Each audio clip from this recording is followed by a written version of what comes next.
দর্শক, এই মুহূর্তে আমরা আছি টাঙ্গাইল প্রেস ক্লাবের সামনে এবং অতিরিক্ত পুলিশ সুপারের বাসার সামনে দেয়ালটি রয়েছে এবং বিটিসিএল এর সামনে যে দেয়ালটি রয়েছে সেখানে কিন্তু শিক্ষার্থীরা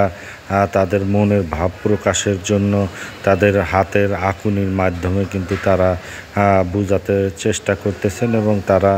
যে এই আন্দোলন করে স্বৈরাচারী সরকারকে নামিয়েছে সেটাই কিন্তু